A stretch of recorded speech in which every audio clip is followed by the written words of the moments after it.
Quelques heures plus tôt, Kayano Takumi vivait une vie normale au Japon jusqu'à ce qu'il soit accidentellement tué par Seal, le dieu du vent, et envoyé dans une étrange forêt où il est maintenant entouré de créatures monstrueuses venant d'un autre monde. Face à des loups rouges de classe C, il perce le cœur du premier avec sa capacité airshoot et répète le mouvement sur l'adversaire restant. Frustré de rencontrer des ennuis si tôt dans cet endroit, il met les loups dans son inventaire pour recueillir des matériaux et survivre dans ce monde insensé. Peu avant d'entrer dans la forêt, Takumi se trouvait devant un être mystérieux qui s'excusait sans raison apparente. Complètement déconcerté, le garçon demanda ce qui se passait et l'être s'identifia comme Silphilel, un dieu, mais dit qu'il pouvait l'appeler Sil. Le dieu expliqua qu'ils étaient dans un endroit sacré, ce qui fit penser à Takumi que c'était une blague, mais Sil déclara franchement qu'il avait accidentellement tué le garçon. Désormais, Takumi est dans la forêt et doit se défendre. Selon Sil, il a utilisé ses pouvoirs pour réparer une faille dans l'espace-temps et a accidentellement touché l'humain de l'autre côté en exagérant. Pour corriger son erreur, Sil a envoyé le jeune homme de 28 ans avec un corps tout neuf à Eterdia,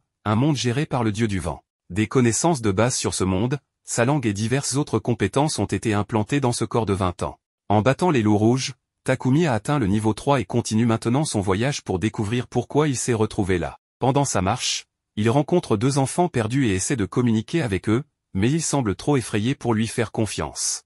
Néanmoins, il se sent incapable de les laisser là et, entendant leurs estomacs gronder, Takumi prend de la nourriture qui reste dans son inventaire et la donne aux enfants. D'abord méfiant, il cède à la faim et dévore la nourriture. Voyant leurs vêtements en lambeaux, Takumi trouve une tenue pour chacun et les invite à aller en ville, mais les enfants ne réagissent pas du tout. Pour en savoir plus sur eux, il utilise son évaluation de statut et remarque qu'ils ont 5 ans mais n'ont pas de nom, alors il nomme le garçon Allen et la fille Elena. Par chance, les jumeaux commencent à le suivre, alors il pense à faire quelques arrêts en cours de route pour éviter de les fatiguer. Cependant, il se rend vite compte qu'ils ne sont pas aussi fragiles qu'ils le pensaient lorsqu'ils chargent de grands ours et les battent. Après le choc initial, Takumi leur demande de le prévenir lorsqu'ils vont se déchaîner ainsi et ils acquiescent. Étrangement, ces enfants se débrouillent exceptionnellement bien dans une forêt aussi dangereuse et obéissent même en le prévenant de l'approche d'un ours avant de l'abattre. En récompense pour avoir suivi les règles, les jumeaux reçoivent une tape sur la tête et, en même temps, ils gagnent complètement le cœur de leur père adoptif. En continuant leur voyage,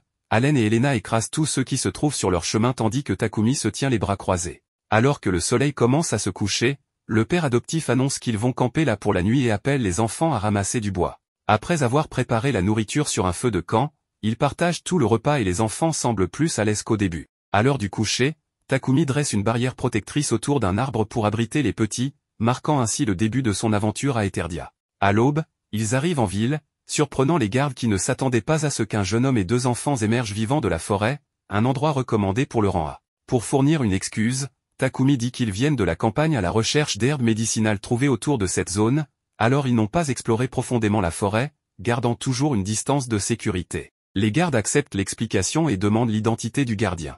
Comme Takumi n'en a pas, il est emmené pour inspection et traitement. On lui donne d'abord un outil magique pour vérifier un casier judiciaire, et bien qu'il n'imagine aucun problème, il s'inquiète du fait qu'aucun des 3 n'a d'identité dans ce monde. Heureusement, tout se passe sans encombre et Takumi reçoit une carte d'identité temporaire pour lui-même et pour les enfants. S'il prévoit de rester à long terme, il doit obtenir une carte d'identité officielle de la guilde. Pour briser la glace, le soldat sourit aux enfants, mais ils ont peur et se cachent derrière leur nouveau gardien. En se promenant dans la ville, Takumi remarque qu'Allen et Elena ont peur des étrangers. Plus tard, il visite un sanctuaire du dieu du vent et contacte Sil. Takumi explique qu'il a trouvé 2 enfants dans la forêt et pense que la meilleure solution est de les laisser dans un orphelinat, ce qui fait paniquer Sil. Cependant, ce n'était qu'un bluff de Takumi pour découvrir que c'était bien le dieu qui avait intentionnellement mis les enfants sur son chemin. Sil prétend ne pas savoir qui sont ses enfants, mais Takumi se souvient qu'il y a 5 dieux dans ce monde, le dieu du vent, du feu, de l'eau, de la terre et la déesse de la création, Marianola. Comme Sil est l'un d'eux, il est illogique qu'il ne sache pas qui sont ses enfants dans son territoire. Coincé, le dieu du vent révèle que ses enfants ne sont pas ordinaires et qu'il serait dangereux de les laisser seuls, d'où sa demande à Takumi de s'occuper d'eux. Malgré son agacement de ne pas avoir été prévenu, Takumi accepte la proposition et emmène ses enfants adoptifs trouver un endroit pour passer la nuit. À l'auberge, les jumeaux ne peuvent contenir leur joie en voyant un lit chaud et confortable. Ils en profitent pour sauter partout et dépenser leur énergie restante avant de s'endormir. À l'aube, Takumi reçoit un bonjour d'Allen et Elena, la première fois qu'ils parlent. Il était inquiet de leur réaction en arrivant en ville avec autant d'étrangers, mais il semble que les choses se passent mieux que prévu. Il annonce rapidement qu'il les emmènera à la guilde des aventuriers. Une fois à la guilde, Takumi est accueilli par Luna et demande à être enregistré comme aventurier avec les petits, puisqu'il n'y a pas d'âge minimum requis. Après avoir rempli les formulaires, Takumi est enchanté par la guilde, mais Allen et Elena semblent toujours hésitants. La personne en charge les rassure, leur disant qu'ils n'ont rien à craindre. Peu après, les cartes sont prêtes et Takumi découvre qu'elles peuvent être utilisées comme identifiants. En outre, il apprend qu'il a atteint le niveau 11 après ce qu'il a fait dans la forêt. La réceptionniste explique qu'il existe des rangs allant du niveau F au niveau S, mais qu'actuellement, personne ne se trouve dans la catégorie la plus élevée de l'institution. Elle souligne également qu'il est permis de former des groupes pour les missions et que le rang de l'équipe sera la moyenne des rangs de tous ses membres. Concernant le flux de travail, Takumi doit choisir un travail sur le tableau et le soumettre à la réception avant de l'exécuter. Une fois la mission terminée, il est possible de vendre les objets obtenus directement à la guilde. En parlant de cela, Takumi déclare qu'il souhaite former un groupe, et la réceptionniste l'informe que l'équipe a besoin d'un nom. En y réfléchissant, le nouvel aventurier regarde les enfants et les voit comme des anges, il nomme donc le groupe White Wings. Pour leur première mission, Takumi choisit le travail le plus simple, récolter 10 herbes de lys en 3 jours. Sans perdre de temps, le groupe White Wings se dirige vers leur lieu d'objectif, une forêt où seuls des monstres faibles comme des slimes apparaissent. Cela rassure la personne en charge, qui estime qu'ils peuvent travailler sans grande préoccupation. En voyant la première herbe de lys, Takumi appelle les enfants pour qu'ils regardent et leur apprend comment récolter la plante sans l'endommager. Allen et Elena imitent les gestes de Takumi et reviennent chacun avec une herbe en main, gagnant ainsi une autre caresse sur la tête de Takumi. En peu de temps, ils accumulent une grande quantité de ces herbes, et la réceptionniste ne sait pas quoi faire avec une telle quantité, soulignant qu'il est très difficile de rassembler autant en si peu de temps. Takumi explique que les enfants ont travaillé dur pour cette tâche, alors Luna leur donne la récompense. Takumi félicite les enfants et dit qu'ils ont gagné cet argent par leur propre effort. Soudain, un homme arrive et se met en colère en voyant des enfants dans la guilde des aventuriers, disant que ce n'est pas un endroit pour jouer. Takumi tient bon et confronte l'homme. Luna tente de calmer Dominique, mais il perd son sang-froid et attrape Takumi. Allen et Elena réagissent immédiatement en frappant l'agresseur dans l'estomac, mais juste au moment où ils allaient finir l'homme, Takumi intervient pour empêcher le pire. Inquiet, Takumi demande à la réceptionniste s'il y a une punition pour les problèmes qu'ils ont causés, mais elle dit qu'ils ont agi en légitime défense. Peu après, le même garde qui les a accueillis à la porte arrive pour nettoyer le désordre, et Luna informe Takumi que les enfants pleurent. Inquiet, il leur demande ce qui se passe, et ils expriment leur peur d'être abandonnés après ce qu'ils ont fait. Takumi serre les enfants dans ses bras et promet qu'il ne les laissera jamais derrière. En expliquant au garde ce qui s'est passé, l'aventurier lui parle de la bagarre avec Dominique et donne son nom. De même, le soldat se présente comme Grand Volowen, le capitaine en second de Shirin des chevaleries de Gardia. En apprenant que les enfants ont pleuré par peur d'être abandonnés, l'officier demande si le jeune homme pourrait vraiment faire cela, ce qui offense profondément Takumi. Il explique ensuite qu'Allen et Elena ne sont pas ses enfants et qu'il a trouvé les jumeaux dans la forêt de Gaïa, mais qu'il ne sait pas s'ils ont été abandonnés ou s'ils se sont perdus là-bas. En entendant cela, Luna se souvient qu'un groupe de trafiquants d'esclaves a été attaqué par des monstres près de la forêt de Gaïa, et Lowen craint que les petits aient été utilisés comme appât pour distraire les monstres pendant que les trafiquants s'échappaient. Takumi demande s'il peut garder les 2 enfants, et le soldat sait bien que les enfants se sont déjà attachés à lui, reconnaissant ainsi le jeune homme comme responsable des jumeaux perdus. Le garde allait dire qu'il peut l'appeler Lowen, mais Luna, étant fan d'expéditions vers des lieux mystérieux, intervient pour découvrir quel type de matériaux Takumi a réussi à collecter dans la forêt de Gaïa. Takumi mentionne qu'il a rassemblé des parties de l'eau rouge, et Lowen demande au jeune homme de les vendre à cette femme car elle est obsédée par les matériaux de qualité. Heureusement, en plus d'être obsédée, Luna paie bien pour les matériaux qu'elle achète, donc Takumi et ses enfants sont dûment récompensés pour leurs efforts avec une bonne somme d'argent. Ensuite, le capitaine Lowen se souvient qu'il est venu parler au maître de la guilde de l'expédition qu'ils conduisent habituellement dans la forêt de Gaïa pour réduire le nombre de monstres, mais déplore le fait que les aventuriers de rang A sont rares car c'est le niveau de force que demande une forêt aussi dangereuse. Pour compenser cette pénurie de main-d'œuvre, Lowen convoque Takumi. Le novice tente d'expliquer qu'il vient juste de s'enregistrer au rang F, mais le capitaine sait que ce gars est sorti indemne de la forêt en transportant des matériaux de l'eau rouge,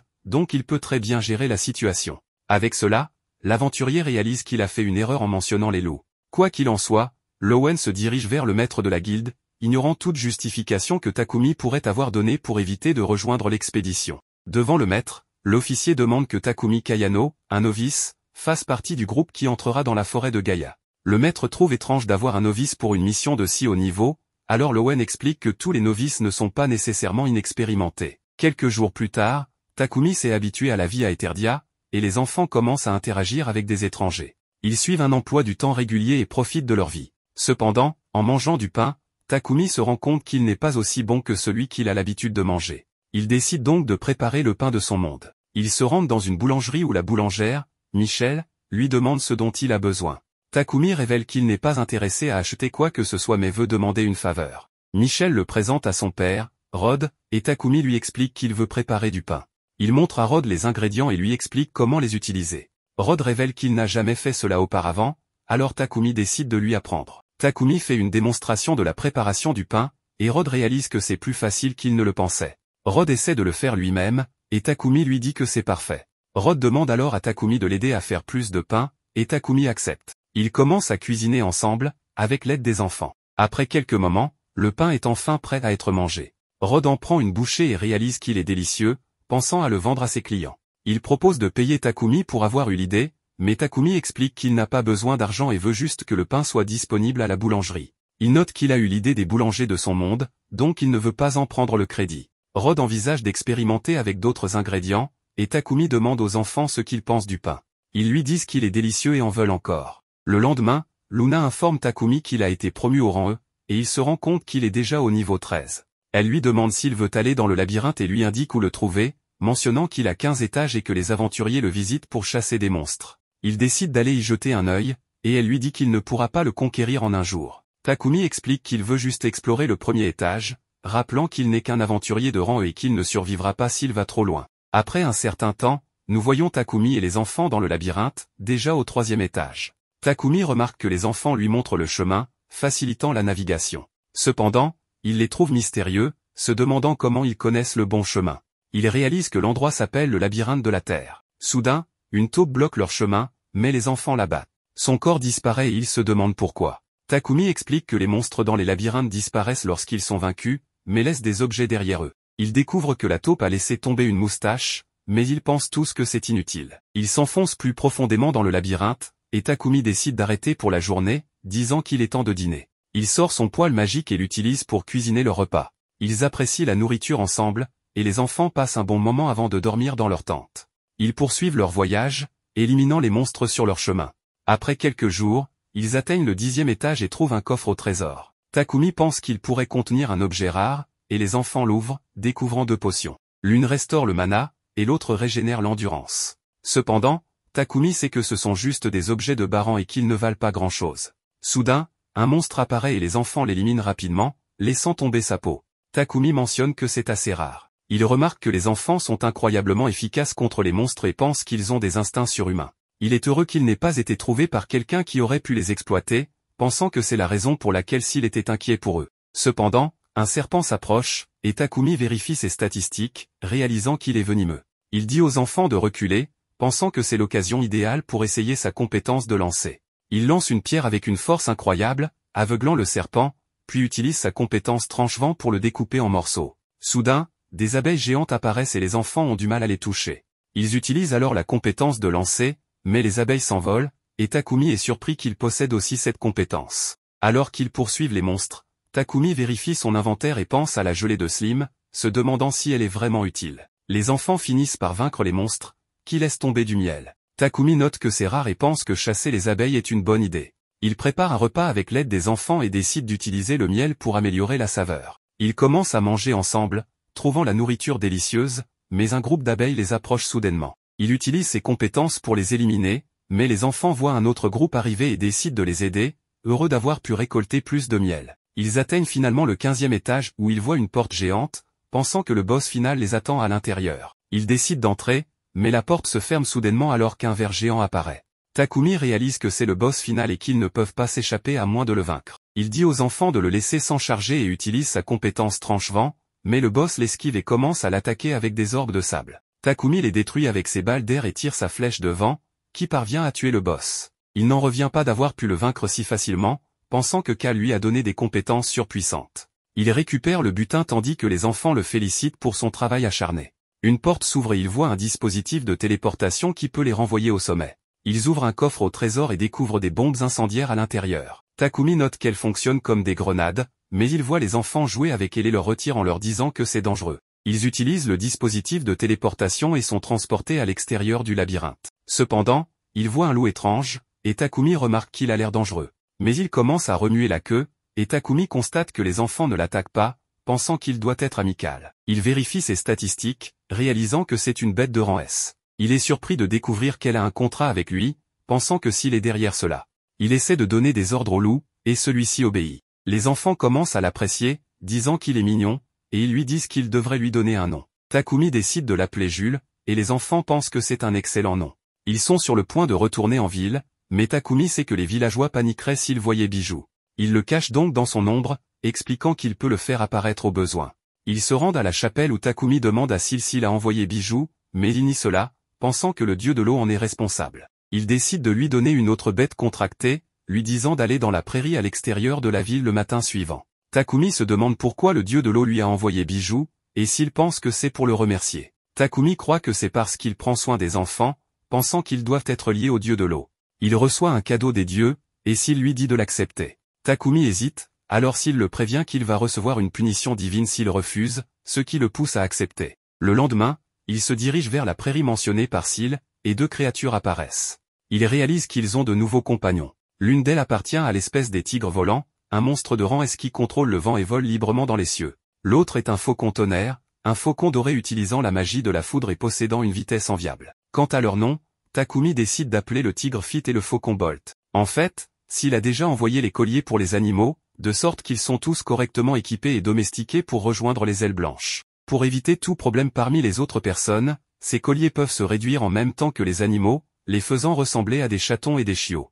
Les enfants sont intrigués par les colliers et demandent à les porter eux aussi. Takumi explique alors que ce n'est pas une bonne idée pour eux d'utiliser de tels accessoires, car les gens trouveraient cela très étrange de voir un adulte avec des enfants portant des colliers pour animaux dans la rue. Allen et Elena sont tristes de ne pas pouvoir partager les accessoires des animaux, alors leur gardien leur donne des colliers avec des pendentifs en forme d'ange, résistant aux attaques magiques. En plus de cela, ils reçoivent l'anneau de poursuite qui révèle la position de l'utilisateur sur une carte. Enfin, ils leur offrent chacun une bourse magique pour qu'ils puissent collecter des objets pendant leurs aventures. Une fois tout cela fait, Takumi annonce qu'il est temps de retourner en ville. Il rappelle donc Bolt et garde Fit et Jules sous leur forme réduite. Une fois arrivés, Elena est enchantée par une vitrine remplie de peluches. Takumi emmène donc les enfants à l'intérieur du magasin. Il demande à la vendeuse si les rubans disponibles peuvent être utilisés comme décoration pour les cheveux et, pour 50 pièces d'or chacun, il achète les rubans pour coiffer les cheveux d'Elena. Lorsqu'elle voit sa transformation dans le miroir, c'est le coup de foudre. Voyant à quel point elle est heureuse,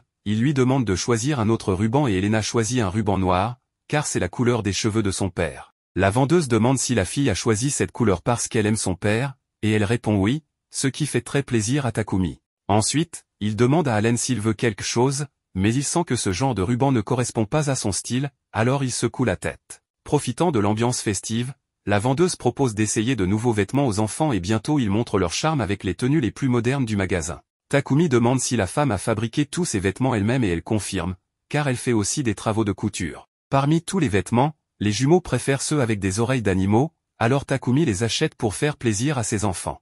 La nuit, pendant que les enfants dorment profondément, leur gardien réfléchit à quelque chose de cool à acheter pour Allen, comme il l'a fait pour Elena. Il commence à se demander ce qui plairait à un garçon de son âge. Takumi n'a reçu que des choses qui n'existent pas dans ce monde, comme des jeux vidéo, des voitures miniatures et des cartes à collectionner, alors il se sent perdu en cherchant quelque chose d'adapté. Le lendemain, il est réveillé par l'excitation habituelle de ses enfants, cette fois-ci avec le plaisir supplémentaire d'avoir des animaux pour se joindre à la fête. Aujourd'hui, l'anticipation est encore plus grande car ce serait le premier jour où il partirait en expédition dans la forêt de Gaïa avec Bolt. Pour accomplir cette mission, les ailes blanches doivent réduire le nombre de monstres posant une menace pour la forêt en enquêtant sur les nids et en les éliminant. Lorsqu'ils atteignent le capitaine, les enfants deviennent un peu timides à nouveau, surtout lorsqu'un étranger s'approche de leur père pour se présenter comme le vice-capitaine. Son nom est Isaac Risney et il semble accueillir la participation des adultes, mais il se demande si les enfants seraient vraiment en sécurité dans un environnement hostile de rang A. Le capitaine tente de détendre l'atmosphère en commentant que les enfants sont plus forts qu'ils n'en ont l'air,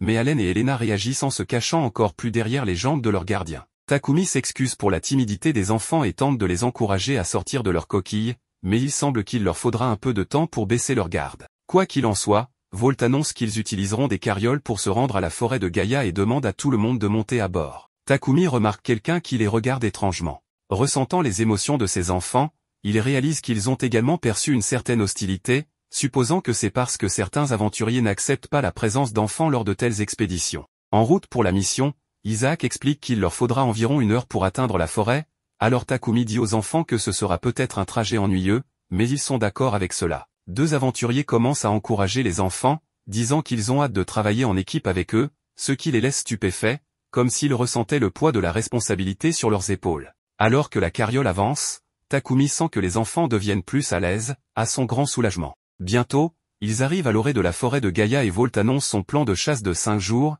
avec chacun des 3 bataillons prenant des routes différentes pour atteindre le camp. D'abord, le capitaine présente Takumi au groupe d'aventuriers rejoignant la cavalerie. Leur chef est Rudolf de Souffle du Dragon, qui est impatient de travailler avec tous les membres de l'expédition.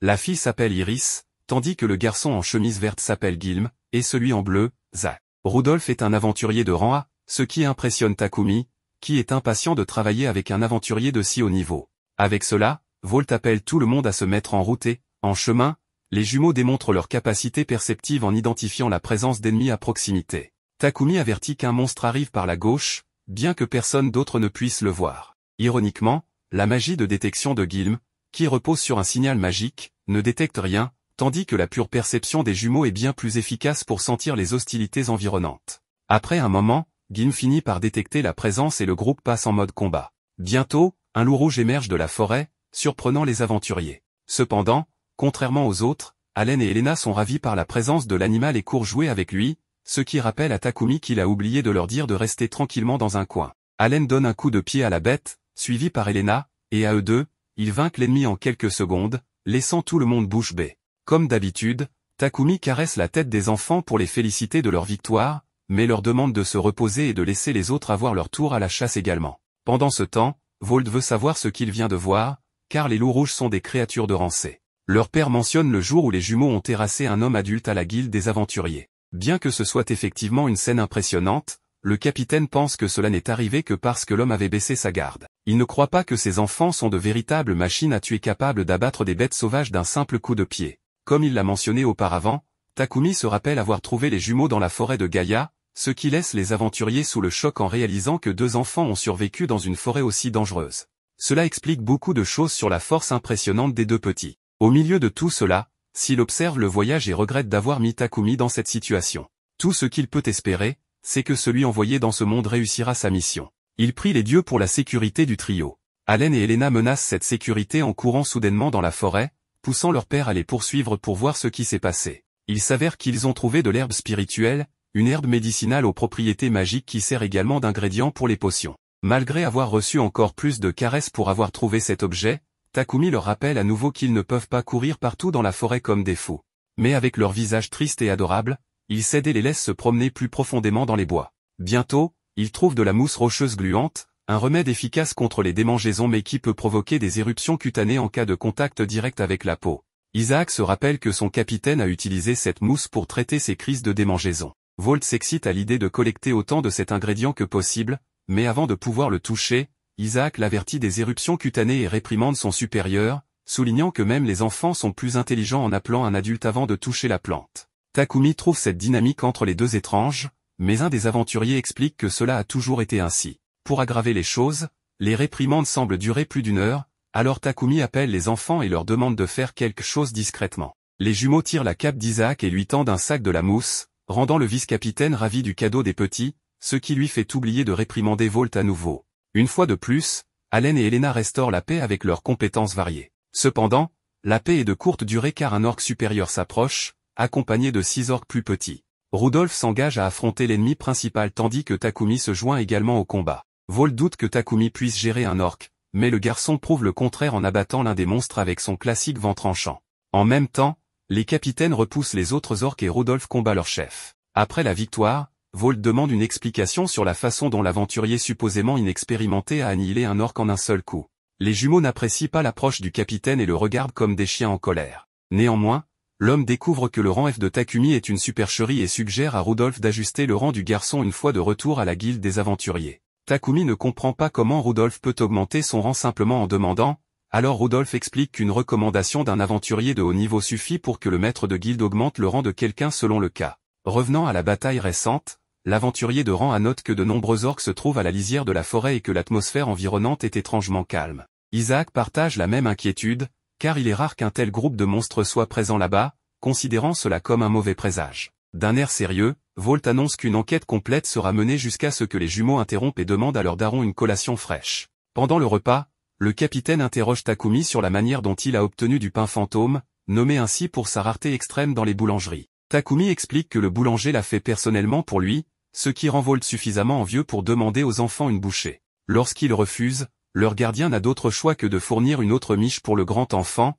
décidant de la partager avec toute l'équipe de l'expédition. Plus tard, il voit une fusée rouge dans le ciel et se précipite pour vérifier l'urgence. Pour se rendre plus vite sur place, Takumi utilise la magie du vent et porte Allen et Elena avec lui. En se cachant, ils aperçoivent 4 loups de sang poursuivant un autre groupe d'humains, une race plus avancée que le loup rouge. Avec des personnes blessées sur le terrain, Takumi décide d'inaugurer son katanado et combat les loups aux côtés des jumeaux. La victoire est si rapide que le reste de l'équipe arrive alors que tout est déjà résolu, surpris de voir que Takumi est bien plus fort qu'il ne l'avait imaginé. Takumi ne se rend pas compte de ce qu'il vient de faire car ces monstres sont censés être des cas particuliers même pour des aventuriers de rang A. Toutefois, Volt est content que Takumi ait été là pour leur sauver la mise. Volt plaisante en disant que le garçon est trop maigre pour sembler si puissant, ce qui fait grogner à nouveau les enfants contre lui. Après cela, Takumi et les enfants ressentent une autre présence dangereuse, cette fois encore plus puissante. Takumi a dû intervenir et donner quelques leçons de cuisine aux chevaliers. Après leur session de chasse aux monstres, la nourriture qu'ils avaient préparée était immangeable.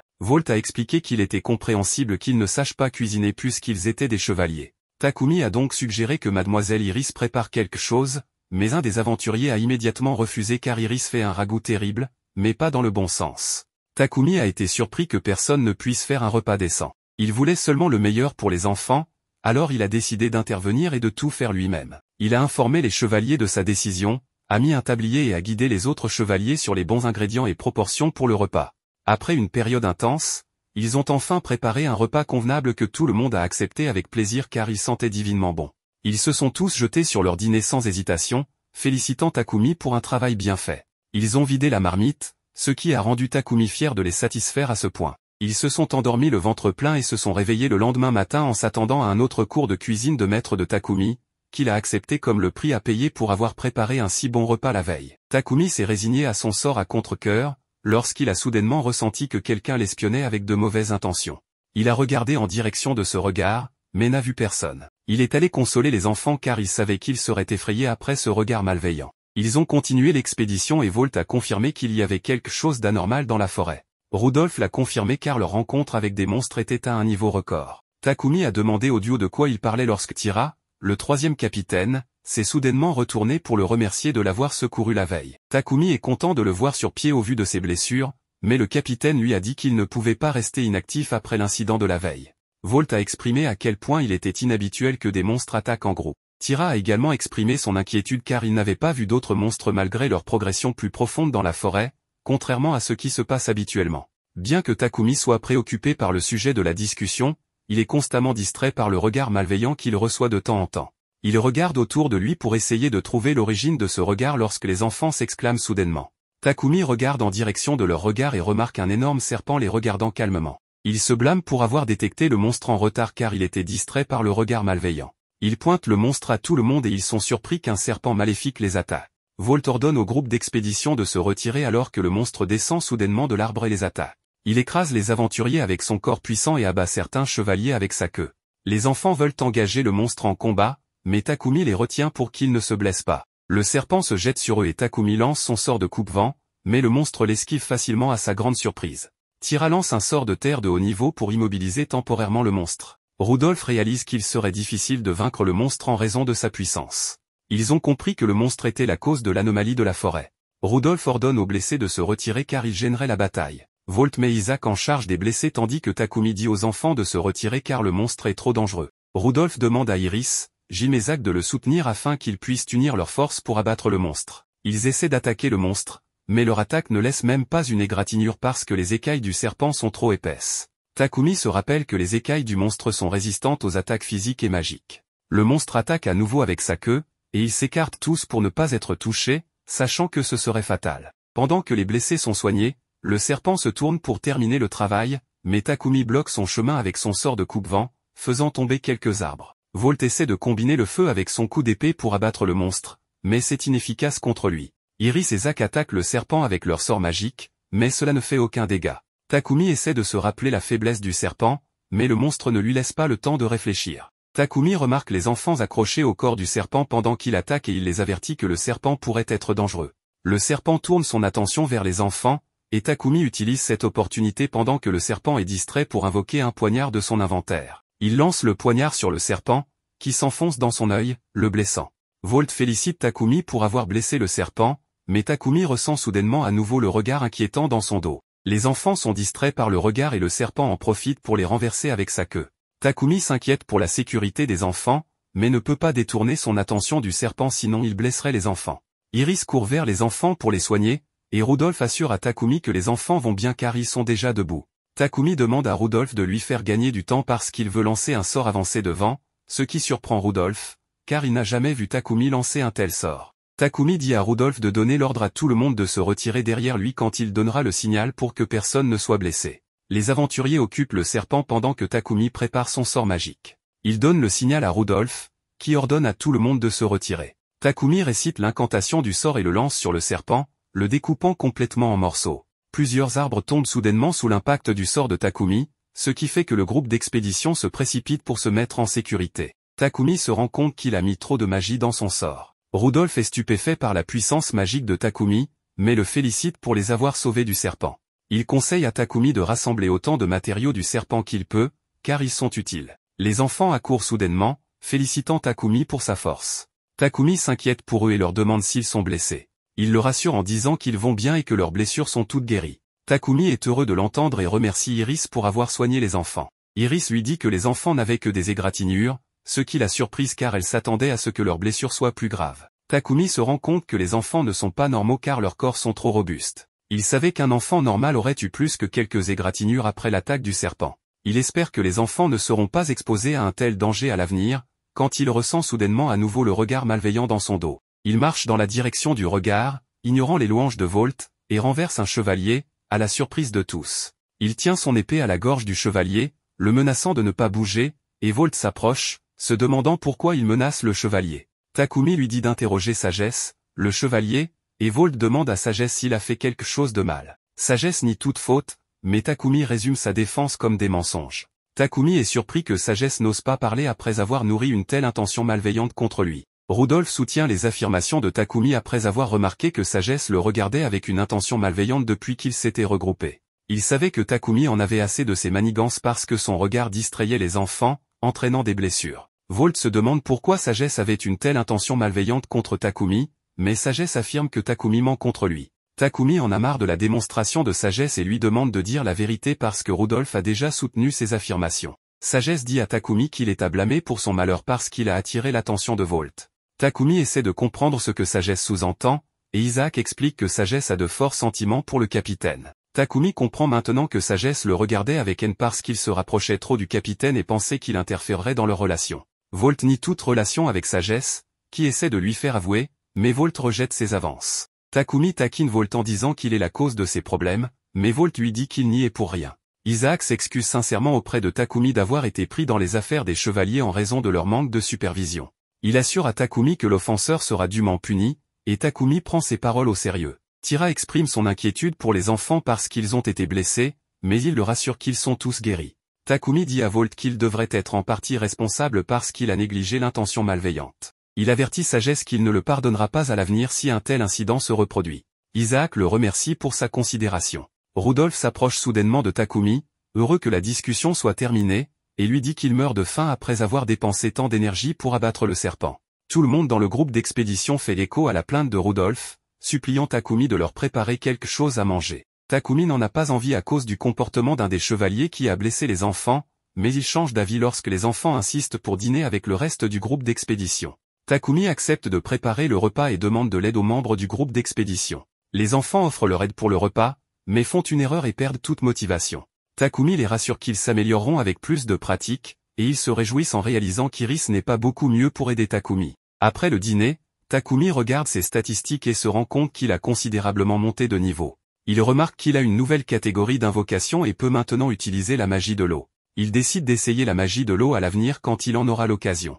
Volt s'approche de lui pour s'excuser pour les événements de la journée, et les enfants lui offrent un siège. Volt accepte volontiers le siège et informe Takumi qu'il met fin à leur expédition. Takumi et les enfants sont surpris par cette décision, mais Volt explique qu'il serait dangereux de continuer parce qu'ils ont beaucoup de membres blessés. Il informe Takumi qu'ils quitteront la forêt le lendemain matin, ce qui complétera sa quête. Il rappelle à Takumi de prendre sa récompense à la guilde lorsqu'ils retourneront, et les enfants sont ravis que l'expédition soit terminée, exprimant combien ils se sont amusés. Volt promet de les inviter pour la prochaine expédition, mais Takumi n'est pas enthousiaste car il veut une pause. Le lendemain, Takumi retourne à la guilde où il est accueilli par Luna qui l'attendait avec enthousiasme. Elle le conduit à une salle où le maître de la guilde, Johan, l'attend. Johan se présente et Takumi se présente ainsi que les enfants à Johan.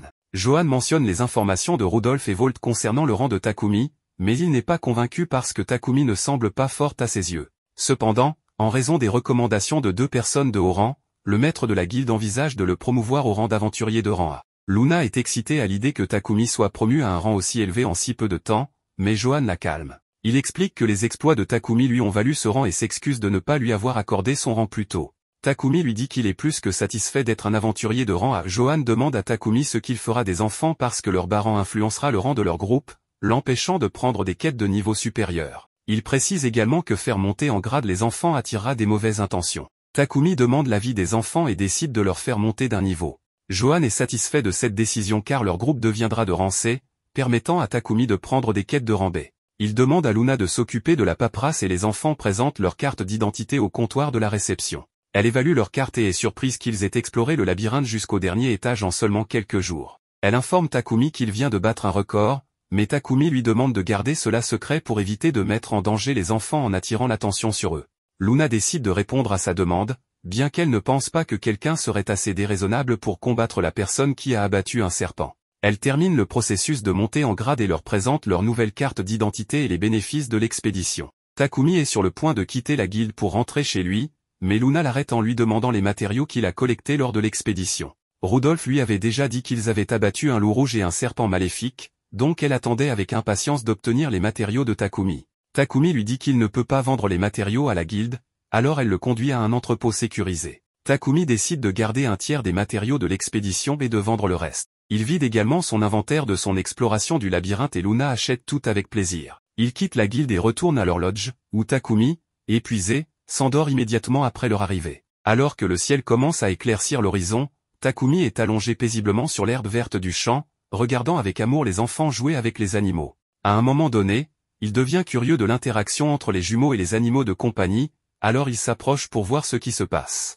Les garçons essayaient d'apprendre aux animaux à parler, et même s'ils ne savaient pas si c'était possible, leur père les encourage à essayer. En parlant d'enseignement, en utilisant la récompense que l'équipe gagne de ses missions, Takumi demande aux garçons de compter les pièces, en expliquant la différence de valeur entre les pièces de cuivre, d'argent et d'or, qui dépendent aussi de la taille pour leur valeur. Profitant de l'enthousiasme des enfants, il leur demande de collecter des pièces totalisant 54 pièces d'or. Allen et Elena mettent leurs têtes ensemble et calculent le montant nécessaire. Ensuite, Takumi continue de rendre les défis plus difficiles, montrant qu'il n'oublie pas sa responsabilité d'éduquer les petits sur des choses de la vie qui ne concernent pas nécessairement être un aventurier. En parlant de cela, après ces exercices de mathématiques, il est temps d'aller faire du shopping. Regardant autour comme si c'était un parc d'attractions, les jumeaux sont enchantés par les marchands offrant leurs marchandises, comme des plantes pour embellir la maison ou des légumes frais pour remplir leur ventre. Au stand de fruits, le vendeur accueille gentiment les petits, alors Takumi demande à Allen de choisir la nourriture qu'il veut, sans oublier de dire s'il te plaît. Allen demande 5 fruits de guérison pour un total de 35 pièces d'or, qu'Allen sépare de l'argent dans sa poche et reçoit les félicitations de son tuteur pour un travail bien fait. Maintenant, c'est au tour d'Elena, qui demande 5 pommes coûtant 30 pièces d'or. Tout comme son frère, Elena sépare le montant correct et reçoit aussi de l'affection de son père. Le vendeur complimente la capacité des enfants à calculer, renforçant la confiance du gardien, qui rend poliment l'appareil. Ensuite, il se dirige vers une librairie car, pendant qu'Allen et Elena cherchent quelque chose d'intéressant, Takumi peut acheter un livre qui lui apprend à utiliser la magie de l'eau qu'il a apprise. En regardant l'un des livres, il voit que les 2 petits sont inactifs, alors il explique qu'il regarde et interprète les lettres selon leur signification. Comme d'habitude, les frères et sœurs sont intéressés à apprendre. Pendant ce temps, une vieille dame s'approche de Takumi, charmée par l'énergie des enfants. Ayant entendu ce qu'il disait, elle commente qu'elle a des cahiers d'exercices d'écriture et des livres illustrés pour les enfants. Heureux, les jumeaux remercient la dame pour son aide, et elle félicite aussi leur tuteur pour leur éducation, le rendant une fois de plus timide. En quittant la librairie, Takumi avoue que cela fait du bien de recevoir tant de compliments car cela indique qu'il est sur la bonne voie pour élever Elena et Allen. Un jour plus tard, le groupe retourne à la guilde pour reprendre le travail. Après un certain temps, la mission était de trouver un chat noir avec des pattes blanches nommé Mina. Suivant l'indice du flyer, Takumi emmène les jumeaux à l'endroit où Mina s'est perdue. Avec l'aide de Jules, Fit et Bolt, tout le monde se mobilise pour trouver le chat, cherchant chaque ruelle, coin et toit. Le groupe n'épargne aucun effort pour atteindre l'objectif, et Bolt offre un excellent soutien aérien avec sa vue privilégiée des environs. Takumi trouve un chat tigré mais le rejette car ce n'est pas celui qu'il cherche. Allen aperçoit une queue de chat noir, mais il s'avère être un autre chat avec de la fourrure blanche. Elena tombe sur Fit, qui se cachait dans un buisson du quartier. Après avoir cherché longtemps, les jumeaux perdent un peu d'enthousiasme, mais Takumi essaie de remonter leur morale pour un dernier effort. En reprenant la recherche, l'équipe rencontre toutes sortes de chats sauf le noir. Après un autre tour infructueux, les enfants semblent encore plus découragés, alors Takumi demande s'ils veulent abandonner. Cette question ravive les petits qui décident d'aller jusqu'au bout. Le tuteur demande où il prévoit de chercher ensuite, et les enfants et les animaux pointent dans la même direction. Après un certain temps de recherche, il voit une ombre passer devant le groupe, se révélant bientôt être un chat noir derrière des barils. Takumi compare le chat au dessin sur le flyer, et toutes les caractéristiques correspondent parfaitement. Avant de faire quoi que ce soit d'autre, il avertit les enfants qu'approcher imprudemment effrayera l'animal, donc ils doivent s'approcher discrètement. Les jumeaux s'approchent sur la pointe des pieds de Mina, qui tremble de peur et menace de réagir violemment. Allen agite alors sa corde à plumes pour attirer le chat calmement, faisant en sorte que Mina se calme devant l'accessoire suspendu. Après avoir récupéré l'animal perdu, l'étape suivante est de le nourrir, alors Takumi prend du lait de son inventaire. Ensuite, il retourne à la guilde et livre le chat à son propriétaire qui attendait l'animal. Allen et Elena, voyant la réaction de joie de la propriétaire en retrouvant sa bien-aimée Mina dans ses bras, ressentent le désir de trouver un autre animal perdu pour apporter cette même satisfaction en accomplissant la tâche. Après avoir demandé à Takumi, il interroge Luna s'il y a une autre mission comme celle-ci. Malheureusement, il n'y en avait pas, mais la réceptionniste propose une mission de chasse aux gobelins qui émerge dans le village voisin, terrorisant les gens et les animaux de la région. Ce n'est pas exactement une mission pour les bas niveaux, mais comme le paiement n'est pas élevé, les aventuriers plus expérimentés ne veulent pas la prendre. Alors, après avoir accepté la mission, ils se mettent en route pour une autre mission de guilde sur le dos de leurs animaux. Arrivés au village, Jules et Fit reprennent leur forme plus petite pour éviter les ennuis, tandis que Bolt reste calmement dans les airs. À la porte du village, les gardes semblent méfiants envers les voyageurs et les accueillent rudement. Takumi explique qu'il est venu avec son groupe d'aventuriers après avoir accepté une mission de la guilde Shirin pour chasser les gobelins, alors le garde emmène l'étranger chez le chef du village. À l'intérieur du mur, Takumi commente que le garde est vraiment vigilant envers quiconque arrive, et il répond que les attaques de gobelins sont devenues plus fréquentes, se produisant plusieurs fois par jour. En atteignant la destination, le chef remercie les jeunes pour leur aide, tandis que Takumi va droit au but et demande des informations sur les envahisseurs. Avant de répondre, le chef demande quand les compagnons aventuriers arriveront, ne croyant pas qu'il fera face aux gobelins avec seulement l'équipe qu'il a amenée. Takumi comprend la préoccupation, car un jeune homme et 2 enfants ne ressemblent pas exactement à une unité d'extermination professionnelle. Pour changer un peu la perception du leader local, il montre son identité de guilde rang A. Juste à ce moment, un garde se précipite pour signaler que le village est attaqué. Takumi demande à tout le monde de fuir vers un endroit sûr car il s'occupera de la situation. Le chef demande si l'aventurier va vraiment emmener les enfants avec lui, alors qu'ils couraient vers leur tuteur. Takumi explique qu'il est plus facile de les protéger à ses côtés que de les laisser quelque part où il ne peut pas nécessairement contrôler la situation. Bientôt, la région se transforme en chaos absolu et les habitants du village fuient en quête d'abri.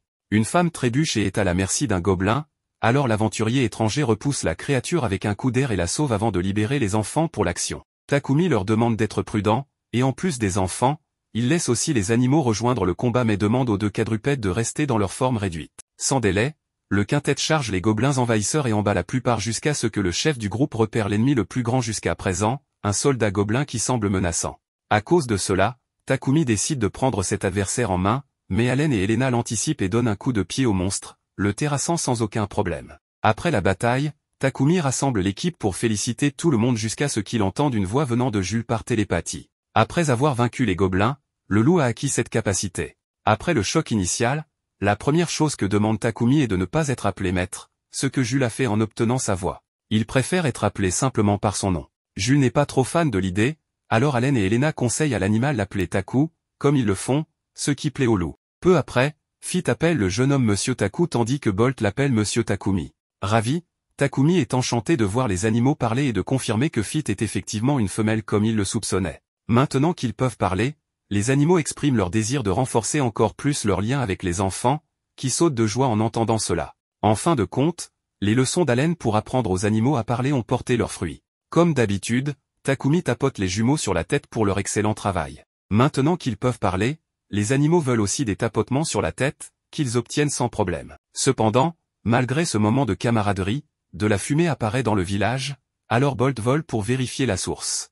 Avant de le rejoindre, Takumi présume qu'il est temps de mettre en pratique sa magie de l'eau après avoir passé la nuit à lire les bases de ce type de sort dans le livre qu'il a acheté. En atteignant la source de l'incendie, Takumi concentre son mana dans ses mains pour créer une boule d'eau. Malgré sa confiance, la magie s'est avérée comme un avion en papier un jour sans vent. Embarrassé, il essaie de nouveau en effectuant le même mouvement et en lançant la boule d'eau, mais une fois de plus, rien ne se passe. À la troisième tentative, il prend une pause sinistre et utilise ses deux mains séparément pour conjurer deux boules d'eau. En les lançant, Takumi ressent la même gêne qu'avant. Dépité, le garçon baisse la tête et demande à Jules d'éteindre le feu. Le loup semble être un camion de pompiers à quatre pattes en éteignant le feu tandis que Takumi sombre dans les débuts d'une légère dépression à cause des contretemps frustrants. Suivant l'exemple de leur oncle, Allen et Elena le tapotent sur la tête en lui rappelant qu'il n'est pas seul dans cette situation. Avec tout résolu, les aventuriers disent adieu au village, collectent leur récompense à la guilde et rentrent chez eux pour un repos bien mérité. Après tout, Takumi a passé toute la journée à courir après un chat avec les enfants et à tuer une horde de gobelins.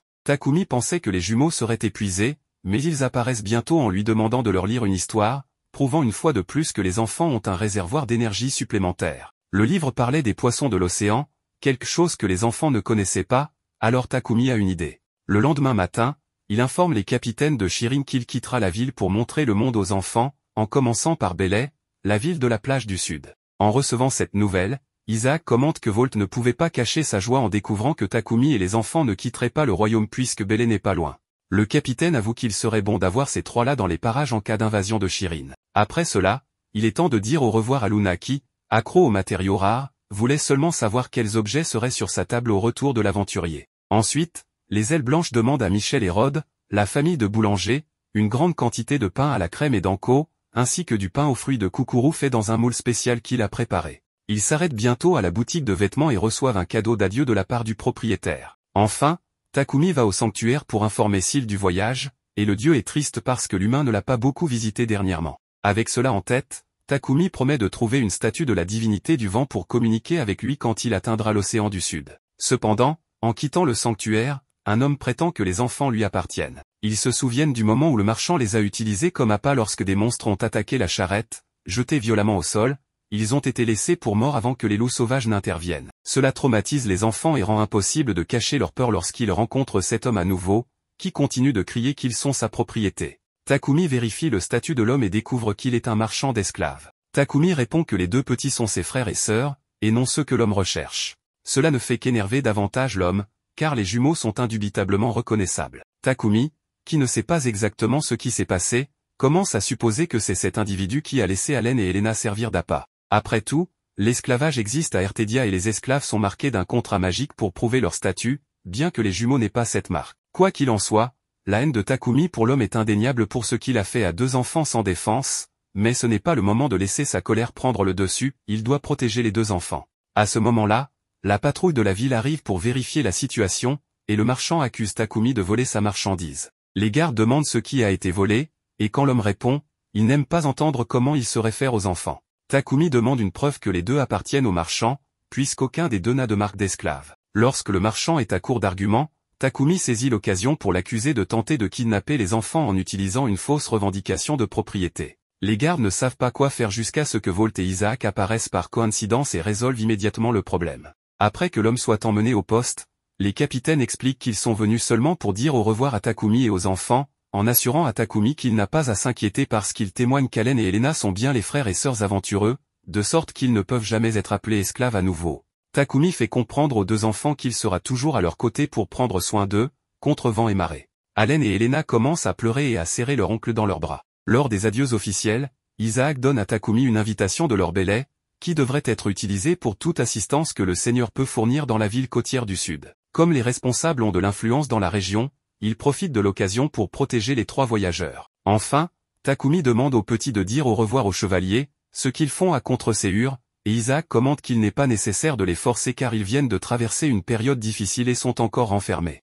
En route vers la ville de Belay, Takumi réfléchit à ce qu'il pourrait faire pour distraire les enfants, car ils sont visiblement abattus.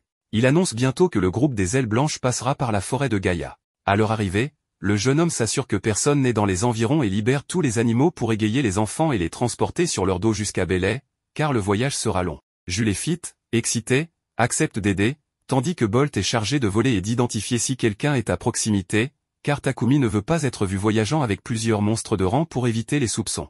Avec cela, tout le monde monte sur les animaux et continue le voyage. Tôt dans la course, Bolt tente d'avertir à temps, mais un ours sanguinaire apparaît soudainement près du groupe. L'oiseau plonge immédiatement pour attaquer l'œil de la bête, tandis que Jules et Fit terminent le travail avec leurs griffes. Un autre ours apparaît à proximité et les animaux de Takumi résolvent rapidement le problème à nouveau, mais ils demandent une caresse en guise de remerciement pour le travail bien fait. Le loup s'apprête à lécher Elena, mais Takumi l'arrête juste à temps, car le loup et la tigresse ont mordu les ours et ont des bouches sales qui pourraient transmettre des maladies aux enfants. Par conséquent, l'aventurier utilise son sort de nettoyage et baigne rapidement les bêtes apprivoisées, qui en profitent alors pour lécher les enfants. Les heures passées, après avoir affronté d'autres créatures en chemin, les ailes blanches parviennent à traverser la forêt de Gaïa avant la fin de la journée et installent bientôt le camp pour la nuit. Takumi demande aux enfants ce qu'ils veulent manger, et ils demandent avec enthousiasme du pain à la crème. Le tuteur explique que ce type de pain n'est pas approprié pour le dîner, alors il promet d'en faire pour le petit déjeuner puisque les jumeaux ont été obéissants. Takumi suggère un oyakodon, un plat que les petits ne connaissent pas. Il explique que c'est du riz avec un œuf sur le dessus, ce qui rend les jumeaux heureux rien qu'en y pensant. Entendant la conversation, les animaux ne veulent pas être laissés de côté et demandent aussi à essayer ce oyakodon.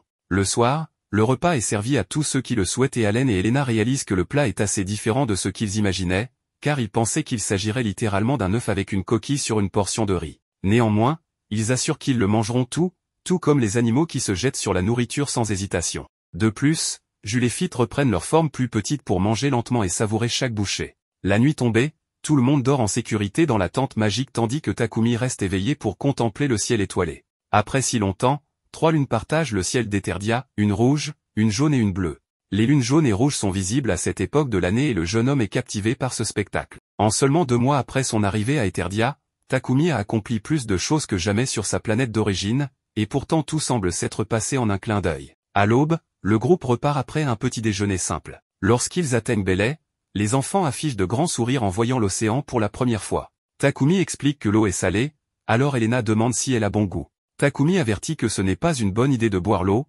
donc les jumeaux doivent être très prudents. Malgré cela, avec leurs yeux fixés sur l'océan, Allen et Elena se tournent vers leur tuteur et demandent à nouveau s'ils peuvent boire l'eau. Takumi devine que leur curiosité vient de leur désir de découvrir ce qu'est la mer, alors il leur laisse tremper leurs doigts et goûter pour se rendre compte de la réalité. Quand ils le font, les jumeaux comprennent pourquoi leur oncle ne voulait pas qu'ils la boivent. Avec un goût terrible en bouche, ils voient les animaux approcher et perdent rapidement leurs expressions renfrognées, courant avec les créatures pour explorer la plage de la meilleure manière possible. De loin, Takumi entend une voix féminine près de lui mais n'a aucune idée d'où elle vient. En regardant autour de lui, il ne voit aucune âme qui vive sur le sable jusqu'à ce qu'il tourne les yeux vers la mer et remarque une fille. Pensant qu'elle est en train de se noyer, il se prépare à sauter dans l'eau sans réfléchir, bien qu'il ne trouve pas de flotteur ou quoi que ce soit de ce genre dans son inventaire. Il demande à la fille d'attendre, puis elle l'appelle par son nom, le laissant confus. Elle se présente comme Milna la sirène. N'y croyant pas tout à fait, Takumi analyse son statut et voit qu'elle ne ment pas. Milna explique qu'un serviteur du dieu de l'eau lui a parlé de lui et Takumi se demande si ce serviteur pourrait être celui qui a envoyé Jules et tous ses cadeaux à travers Syl. Ensuite, les enfants arrivent et demandent à leur oncle qui est la dame. Takumi explique que c'est une sirène, tandis que les enfants pensent que l'océan a mangé la moitié de son corps. Milna se présente et mentionne qu'elle a également entendu parler d'eux, ce qui surprend les 2 enfants. À ce propos, Takumi demande à la sirène d'expliquer l'histoire, et elle révèle qu'elle a entendu dire que l'humain aiderait sa race en résolvant le problème qu'il rencontre. Elle invite donc le groupe à la suivre jusqu'au village des sirènes pour discuter des détails. Takumi demande à tout le monde de rester calme, soulignant que ce village est probablement sous l'eau et supposant que la sirène ne savait pas que personne parmi eux ne peut respirer sous l'eau. Takumi ne sait personnellement pas nager, mais décide de garder cette information pour lui afin d'éviter l'embarras. À bien y réfléchir, considérant que s'il avait tellement amélioré son statut, Takumi se demande s'il peut maintenant nager. Quant aux jumeaux, il n'a aucun doute qu'ils apprendraient dès qu'ils essaieraient. Mais Milna résout la situation en donnant 3 bracelets magiques faits d'écailles de sirène aux humains. Ces accessoires permettent à leur porteur de respirer sous l'eau et créent une fine couche sur le corps pour le garder au sec. Même ainsi, Takumi dit qu'il aimerait voir le village de Milna mais n'est pas sûr de pouvoir résoudre le problème qu'elle a mentionné. Néanmoins, la sirène insiste, alors Takumi place les animaux dans son ombre et donne les bracelets aux enfants. Sans perdre de temps, il saute dans la mer et, tandis que les jumeaux s'amusent dans l'eau pour la première fois, Takumi est émerveillé de ne pas se mouiller. Milna demande si tout va bien et Takumi se rend compte qu'il retenait son souffle par habitude. Il remarque également qu'il peut parler sous l'eau, ce qu'il n'aurait jamais imaginé. Pendant ce temps, les enfants s'amusent beaucoup au fond de l'océan, nageant comme des poissons malgré que ce soit leur première fois. En pensant à cela, Takumi décide de tenter sa chance après une vie d'échec. Agitant ses bras et ses jambes comme un fou, il finit par se cogner la tête contre le ventre de la sirène. En la regardant de plus près, il voit la queue de poisson sur son corps avec des écailles et tout, et réalise qu'elle est vraiment une sirène. Se rendant compte que son regard maladroit pourrait être mal interprété, il explique qu'il était juste surpris par cette découverte. Indifférente, Milna continue, et l'humain demande quel type de monstres vivent au fond de l'océan. Elle répond qu'il y a des crabes de sable et des poissons marteaux, mais aucun n'est très fort. À ce propos, un requin avec quelque chose ressemblant à un marteau sur la tête fonce dans la mer, mais Takumi ne voit pas l'animal comme une grande menace tant que le marteau est évité. Se faufilant derrière leur tuteur, les enfants dévoilent leur coup de pied volant sous-marin sur le requin, le faisant tourner jusqu'au fond de l'océan. Ainsi, le tuteur découvre que même sous l'eau, les enfants ne perdent pas leur force dans les jambes. Après avoir récupéré le poisson pour le manger plus tard, un crabe apparaît. Bien que le crustacé soit assez grand, il ne peut pas résister à l'esprit ludique des jumeaux. Allen et Elena frappent joyeusement le cou de la pauvre créature contre un rocher, mettant fin à sa vie instantanément. Une fois le travail terminé, Takumi annonce qu'ils auront des fruits de mer pour le déjeuner aujourd'hui. Après le repas, le groupe continue son chemin soudain. Takumi a l'impression de traverser une barrière et Milna attire son attention sur le village devant eux. Enchanté par la beauté du lieu, Takumi apprend que le cristal formant les structures du village s'appelle le prismarine, formé lorsque l'océan se cristallise. De plus, ce cristal contient un pouvoir en lui. Milna explique que le village s'appelle le Palais Bleu à cause de la couleur de la mer. Avant de montrer l'intérieur, la sirène veut d'abord les emmener à l'arrière du château. Là, les humains voient un énorme navire coincé à l'entrée de la grotte où les sirènes cultivent des coraux. Elles ont essayé de toutes les manières de retirer le navire, mais il continue de bloquer l'accès à la grotte. Cependant, la grande prêtresse du Palais Bleu a entendu de la servante du dieu de l'eau que leur Takumi pourrait résoudre le problème. En y réfléchissant, Takumi suppose qu'il pourrait être capable de mettre le navire dans son inventaire malgré sa taille. En un clin d'œil, le navire devient un élément de menu pour l'aventurier, impressionnant tout le monde autour. La description du navire révèle qu'il s'appelle Dietland et que tout le monde à bord au moment du naufrage s'est échappé vivant. Sans délai, les sirènes et tritons du village se rassemblent autour de l'humain pour le remercier et deux sirènes vont vérifier si les coraux sont en vie car ils sont la matière première pour divers médicaments, en particulier un qui guérit une maladie affectant toute l'espèce. Quant à Takumi, Milna souhaite l'emmener voir la grande prêtresse. Après s'être émerveillé de l'intérieur du palais, les humains arrivent à la porte de la prêtresse et sont encore plus impressionnés par son apparence.